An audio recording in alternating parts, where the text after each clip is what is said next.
Hey everybody, how you doing? I'm Sophia Parola with Garden State Film Festival, and today I have the pleasure of interviewing some of the people behind the making of the short film, A Blue Shroud. How's everybody doing over here? Awesome. Awesome.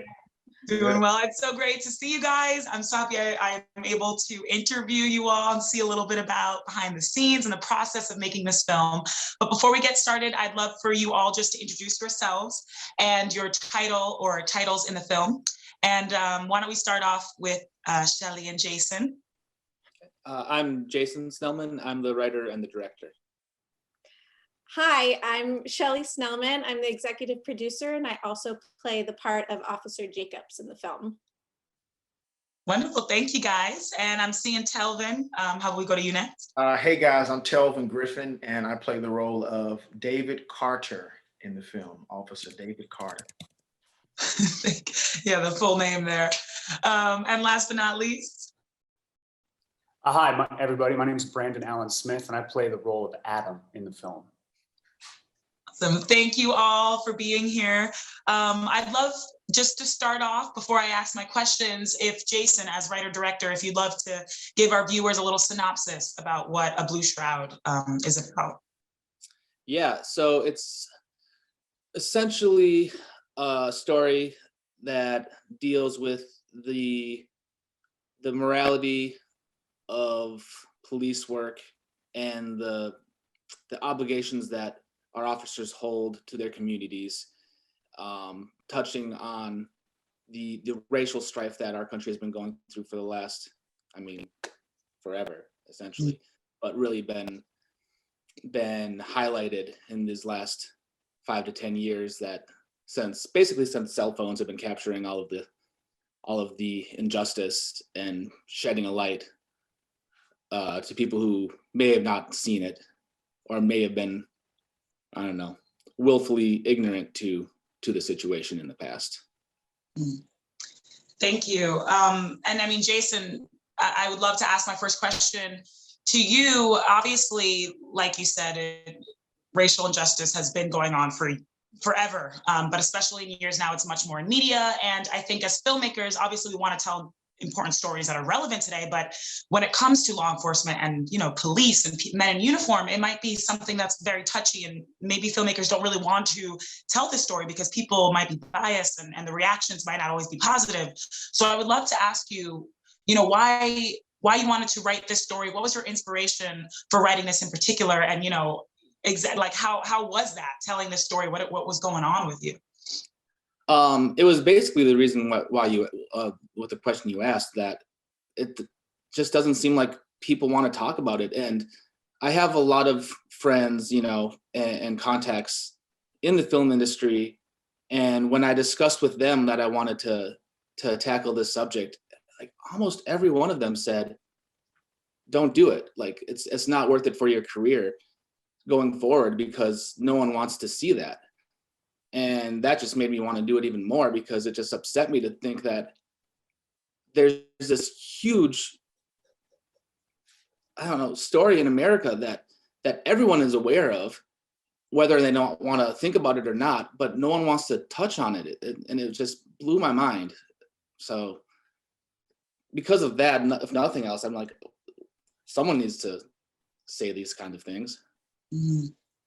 Absolutely. And Shelley, you were executive producer. So I'd love to know from your perspective, what was it like producing something like this? And especially, having our actors in uniform and in public. A lot of it was in location, but, just setting that all up. What was it like as executive producer? And then to piggyback on that, what was it like getting in uniform and playing an actress in the film?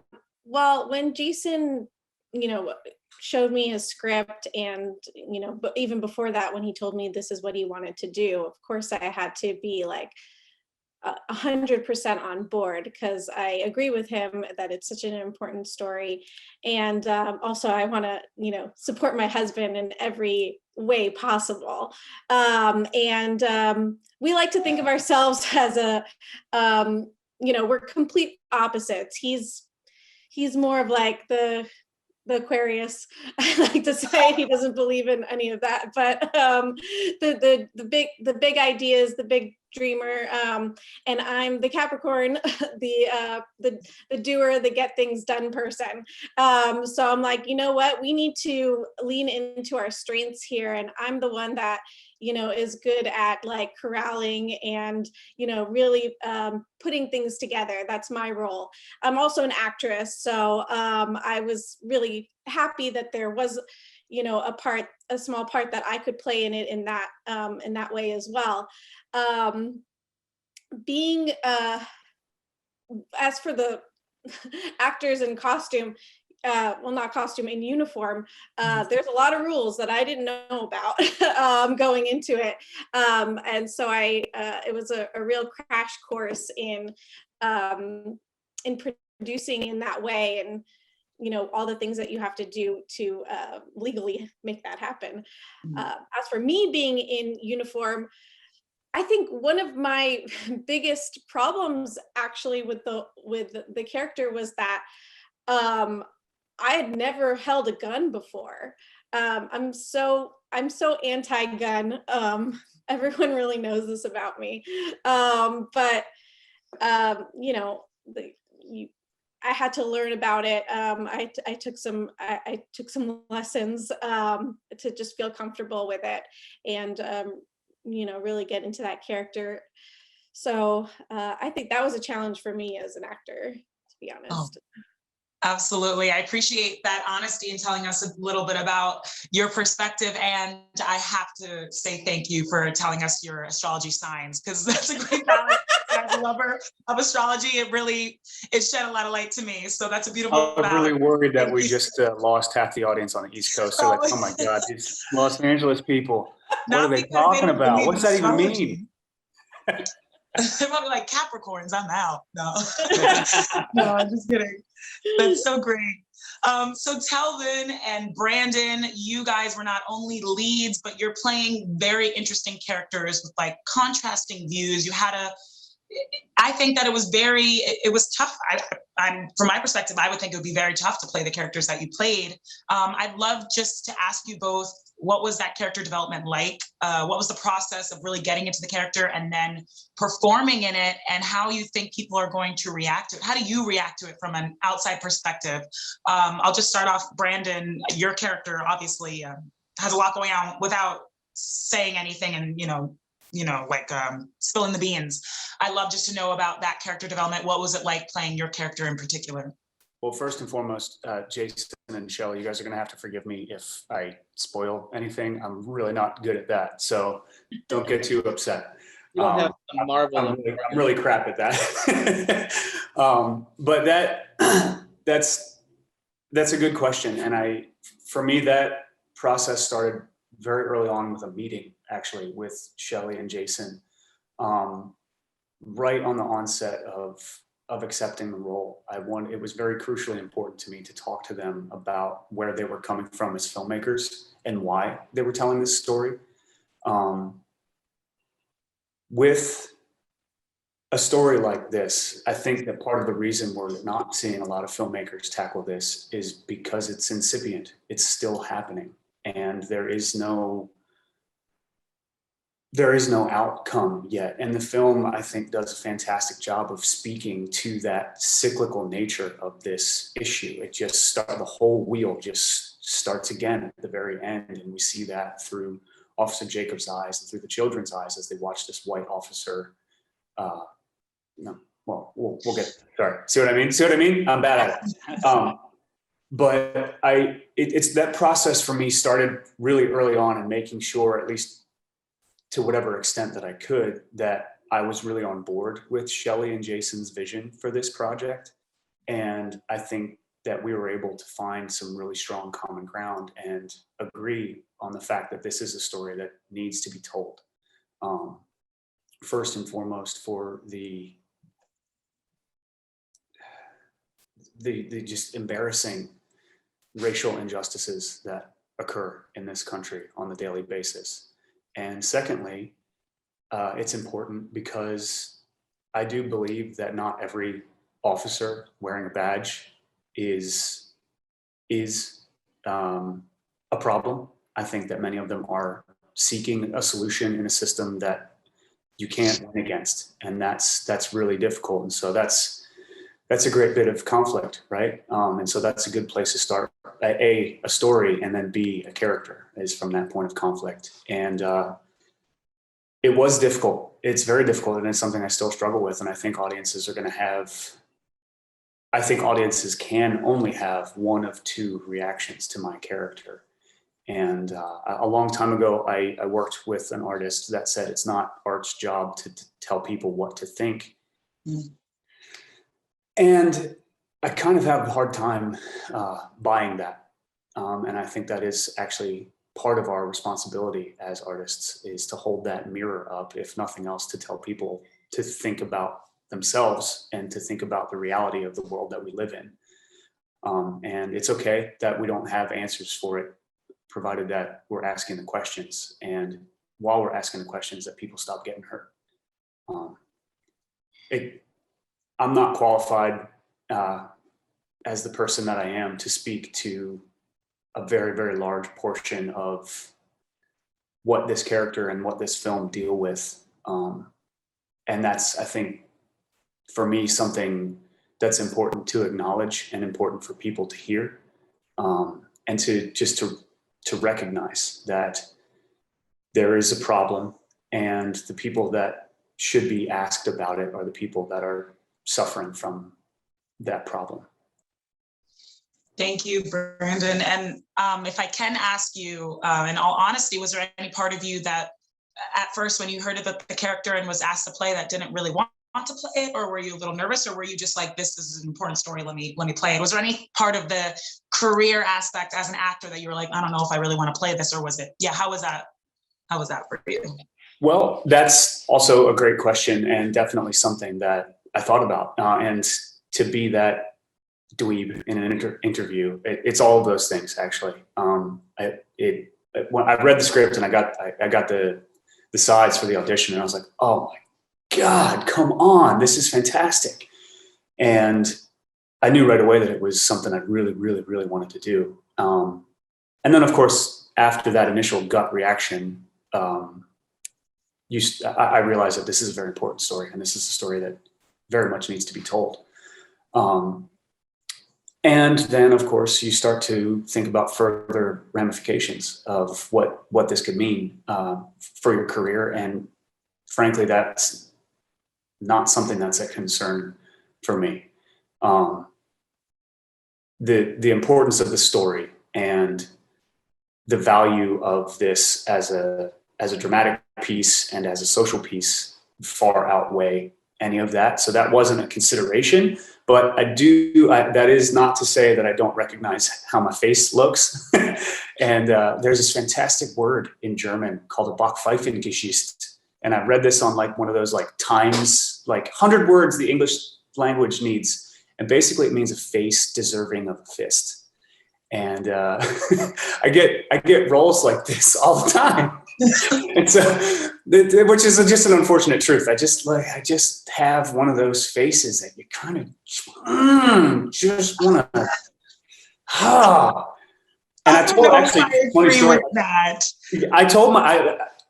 I told my partner this very, very early on in our relationship, almost 10 years ago, and she was like, "What are you talking about?" And I was like, "You watch.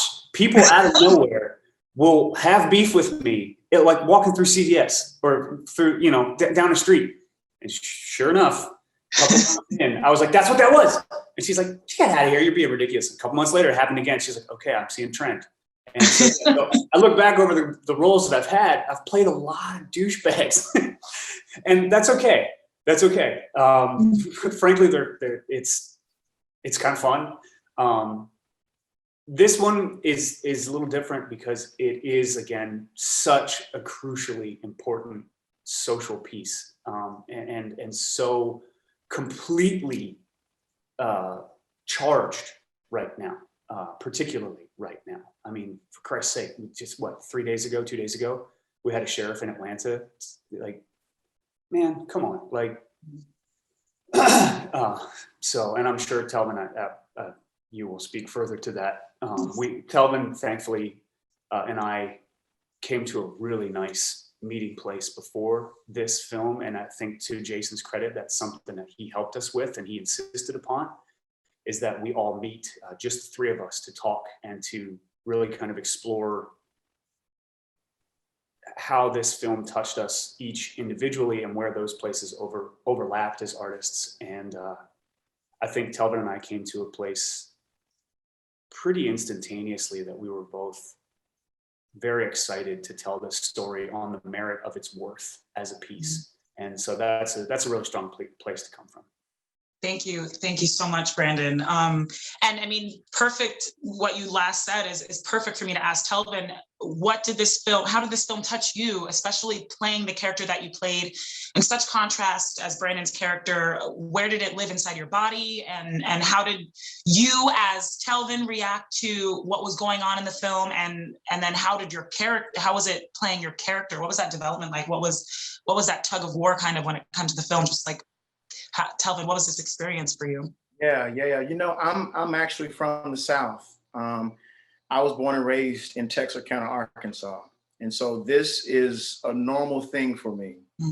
And I grew up with my parents telling me, you know, you get pulled over, here's what you do, 10 and 2, you don't move until you tell them this is what you're doing. And you don't really think too much into it until you fast forward in 2020 and the whole George Floyd situation happens. And then you're reminded all over again how cops, they stick together. I mean, it's one of those fraternity things where even if they know they did something wrong, it's like, hey, the force is more important than this. The trust is more important than this. And so for me, I really had to dive into it. I had to really think to myself, like, how can I make people have empathy for this officer who knows he's doing the right thing, but in the eyes of law enforcement, they may say, oh, you are a snitch, or you are a daddy's boy, or whatever the case may be. So for me, I had to really dive into how can I approach this in a way that's going to be authentic, that's going to be real, that affects people in a way that changes their heart and changes their thinking about how they used to previously think on things. Because think about it, if we weren't having video recordings, the same stuff would be happening over and over again, right? And I'm not saying it to say that all cops, law enforcement are bad, because that's a lie. I've got friends that are law enforcement who I would call on in a dime, a heartbeat, to come to my rescue. But there are bad apples in the bunch that you got to root them out. And so for this story, the way it's told, it really hit home for me. And I was more than happy, and I was proud to be a part of it, because it allowed us to show a different side of an officer who's really perplexed, who's really conflicted, right? What do I do even when I think I'm doing something right? What do I do when even that right is wrong, right? What do I do when I have the ability to make a change, but that change is going to cause a lot of people to hate me? And so it's not so much as trying to make people happy or trying to do something a particular way. It's about being authentic and being real. So I have to call police officers. I'd say, hey, I need to talk to you. In this regard, what do you think about this? How would you do that? They'd be like, yeah, man, in this case, people just shut their mouth and just look the other way. I said, really? They say, yeah, man, that's just how it is, especially in the South, right?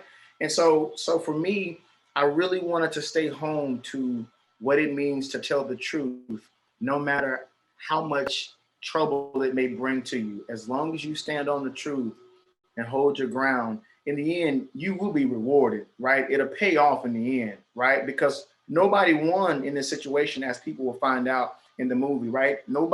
Somebody's going to get hurt in some type of way, whether you lose a life, or whether your friend's gone, or whether someone is dealing with the guilty conscience for the rest of their life. That in itself is still an issue people don't really look at. Being haunted by your guilty conscience is still something that can really torment you for the rest of your life. Think about it. So that was really how I approached the role, and having Jason, who really took it upon himself. You know, we two country brothers. He's from a different part of the country, but he's still country in my mind.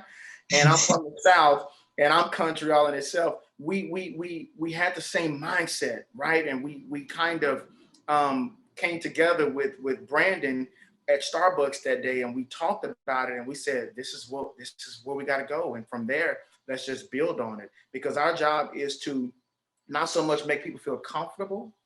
Our job is to make sure people are impacted in a way that influences them to make changes wherever they are. That's as an artist, that's my goal, is to impact you in a way that changes your thinking and changes the way you thought about something in the past. Because if you're going to spend money to watch me on the screen, my job is to impact you and change you in some type of way. Absolutely. Telvin, I mean, wonderfully said. And I think that your character in particular, and I commend you and Brandon for, working with him, and Shelley and Jason for writing what you did. Your character had some amazing lines. I won't even say it because I'll flub it up and I don't want to give anything away, but especially in that, when you and Brandon were talking and what you said about, cops and not all are good, it was just, you really made me think. And exactly what you said, you can't make the audience think something, but you definitely, this film and your characters and the lines that you said impacted me personally, made me think not only just about law enforcement, just in general, it makes you reflect. And I think that is so great for a film to do. So I really commend you all. We're totally over on time, and that's none of your faults. I didn't want to cut anyone off because you all said such beautiful things, but I have to ask my last question to you, Jason and Shelley, if you want to interject. Why submit to Garden State? What does it mean having this film premiere at Garden State? And as you said, we don't know what the audience are going to react to, but what do you really hope that people can get out of watching this film? As for you, Jason, or I know it takes some time to think, so I'm sorry. We were just happy to submit to Garden State. We had a film in there a few years ago, and we just loved everyone involved. The people, they were so open and friendly with us. We knew no matter where we premiered this film, it was a subject that would impacts the entire nation. So no matter where it's going to premiere, people will be aware of the situation surrounding it. And we just had such a positive experience with Garden State our last go around, that we knew right away that this is a place that we want to be. We want to be with these people. We want to share our film with this group, and we're so happy that we're able to. I'm so happy too. I'm so happy you guys chose Garden State. I'm so honored I got to talk to you all today, because not only did I learn a lot from your film, but just talking to you all and the wonderful things that you said and how you went about this production. It really is so inspiring and so eye-opening.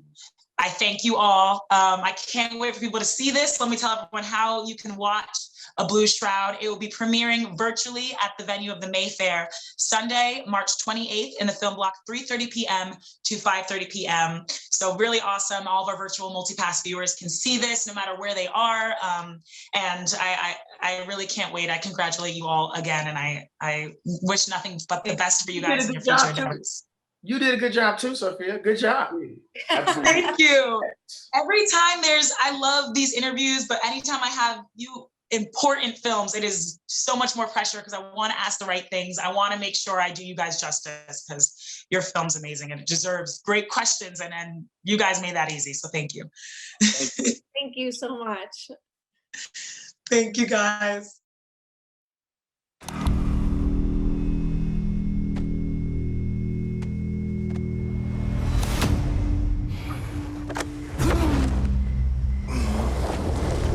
Who are you? What do you want? Hello? Sarah, it's David. Is Adam there? He never came home last night. I assumed he was staying at your place. Is everything okay? I'm sure it's nothing. If I were you, I'd save my breath. Carter, tell your partner we're all hungover today because we were out celebrating his return, so it would be nice if he did in fact return. David, Adam? I need you to have my back on something. He tried to kill me last night. I'm on my way to his place. I don't do anything stupid. Where are you going? I'm gonna fix this. On my honor, I will never betray my integrity, my character, or the public trust. I I will always have the courage to hold myself and others accountable for our actions. Sometimes accidents happen. I betrayed my oath. My life is over.